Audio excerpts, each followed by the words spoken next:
Hello, grade 3. I hope you guys are well. Thank you guys so much for the Zoom meeting today. I think it was pretty successful. Anyway, guys, today's lesson will be on this week's, which is pronoun-verb agreement. Now, this is a bit of a fancy way to explain it. It's a lot more simple, but let's get straight into it. I'm going to start with some quick revision. What is a pronoun? Now, pronouns are words such as me, she, his, them, herself, each other, it, or what. Pronouns are often used to take the place of a noun when that noun is understood, brackets, has already been named, to avoid repeating it.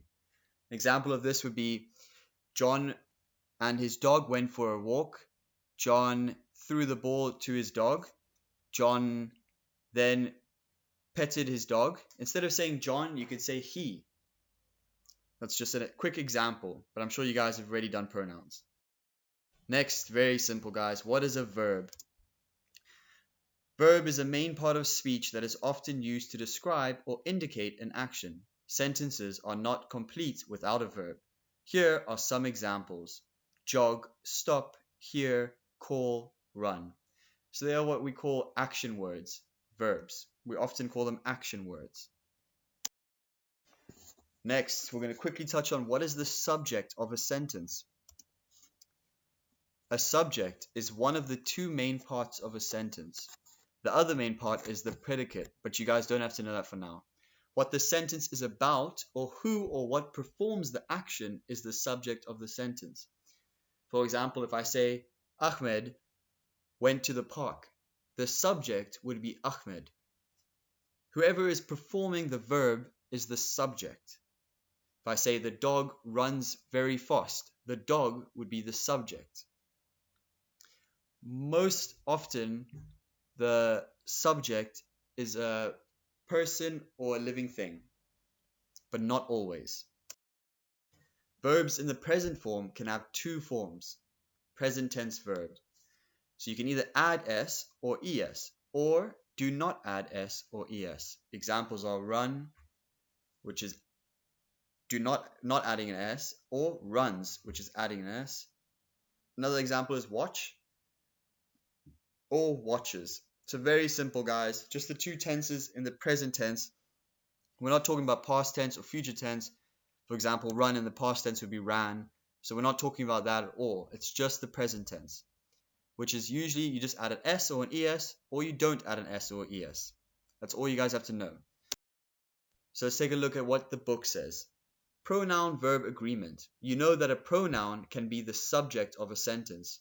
Remember that verbs in the present form have two forms. Remember, we already spoke about them. The correct form of the verb to use depends on the subject pronoun. The pronoun and the verb should agree. So if the pronoun is singular, talking about one person, then you'll add s or es. So let's take a look.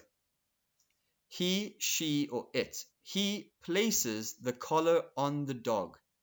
It fits the dog perfectly. I, you, we, or they. I like the collar. They wear their collars proudly.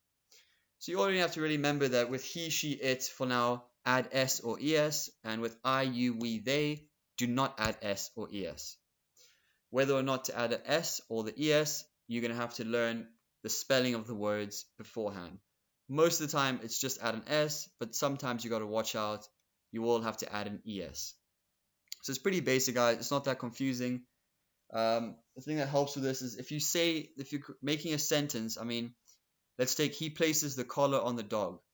If I didn't add an es there, it would say he placed the collar on the dog. So say it out loud. If it doesn't make sense, it probably isn't correct.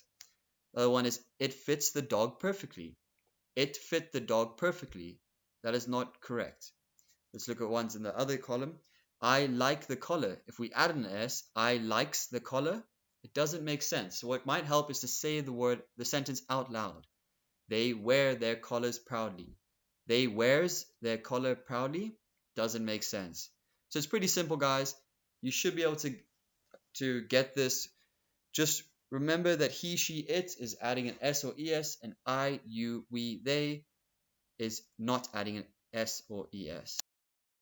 Be careful not to repeat a noun too many times. When two sentences have the same noun as the subject, you can put the sentences together. Change one noun to a pronoun. Then join the two subjects and use the word and between them. So that might be a little bit confusing, but it's what we spoke about earlier with pronouns. So Mac barks at birds. Mac chases them. So instead of saying Mac twice, you can say Mac barks at birds. And he. We know they're talking about Mac, so and he chases them. Pretty self-explanatory, guys. I don't think it needs that much explaining. But as always, if you guys need further explanation, send me a message and I'm more than happy to help. I look forward to speaking to you guys tomorrow. Have a great night further. Ramadan Kareem.